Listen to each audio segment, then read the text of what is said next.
নমস্কাৰ, আপোনালোক সকলোকে মোৰ উন্নতি ভিডিঅ'লৈ স্বাগতম। ইতিমধ্যে অসম চৰকাৰৰ মাননীয় মুখ্যমন্ত্ৰী মহোদয়ে 2025 চনৰ 4 নৱেম্বৰ তাৰিখে এখন আঁচনি ঘোষণা কৰিছে। আঁচনিখনৰ নাম হৈছে জীৱন প্ৰেৰণা আঁচনি। এই আঁচনিখনৰ উদ্দেশ্য কি, এই আঁচনিখনে কোনসকল লোকক সামৰি ল'ব আৰু এই আঁচনিখনৰ বাবে কি কি ডকুমেণ্টছ প্ৰয়োজনীয় হ'ব, ইয়াৰ আবেদন প্ৰক্ৰিয়াটো অনলাইন হ'ব নে অফলাইন হ'ব, গোটেই কথা মই শেষলৈকে ভিডিঅ'টো ক'বলৈ যত্ন কৰিম। আপোনালোকে ভিডিঅ'টো শেষলৈকে চাবলৈ নাপাহৰিব। এতিয়া আহোঁ মূল কথা হৈছে যে এই আঁচনিখন উদ্বোধন কৰাৰ চৰকাৰৰ উদ্দেশ্যটো কি।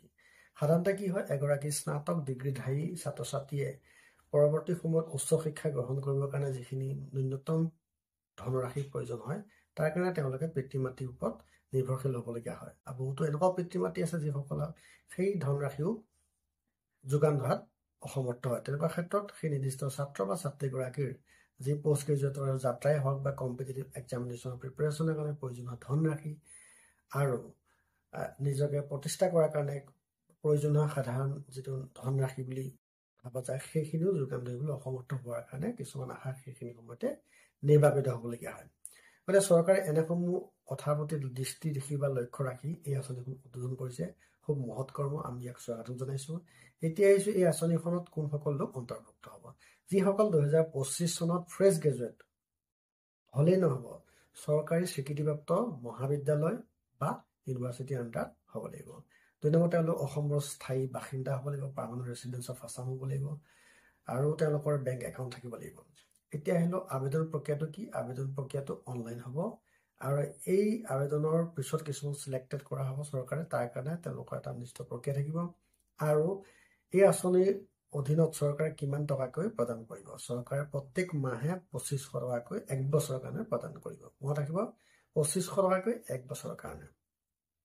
তাৰপিছত আহিলে যে আবেদনকাৰীৰ কাৰণে প্ৰয়োজনীয় ডকুমেণ্টছ কি লাগিব।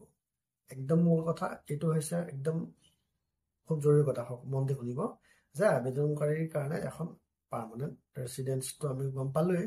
আবেদনকাৰীৰ কাৰণে কি লাগিব, আধাৰ কাৰ্ড, যিটো আধাৰ কাৰ্ড সকলোৰে থাকে। তাৰপিছত এডুকেশ্যনেল চাৰ্টিফিকেট, মানে যিবিলাক BA পাছ বা BSc BCom যোনে যিটো পাছ কৰিছে সেইবিলাক এডুকেশ্যনেল চাৰ্টিফিকেট লাগিব। আৰু এটা আছে বেংক একাউণ্ট। অৱশ্যে আজিকালি বেংক একাউণ্ট প্ৰায় থাকেই। এই 3টা ডকুমেণ্টছ মন কৰিব, 3টা: আধাৰ কাৰ্ড, বেংক একাউণ্ট আৰু এডুকেশ্যনেল চাৰ্টিফিকেট। তাৰপিছত তেওঁ পাৰ্মানেণ্ট ৰেচিডেণ্ট হ'ব লাগিব, এইটো কথা আমি ক'লোৱে।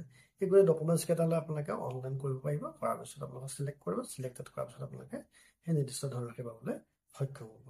গতিকে এনেকুৱা ধৰণৰ আঁচনিয়ে নিশ্চয়কৈ চৰকাৰী যিসকল অনুষ্ঠানত অধ্যয়নৰত যিসকল শিক্ষাৰ্থী আছে তেওঁলোকক উৎসাহিত কৰিব আৰু ইয়াৰ মূল উদ্দেশ্য হৈছে চৰকাৰ এইটো। আজিলৈ ভিডিঅ'টো ইমানেই। ধন্যবাদ।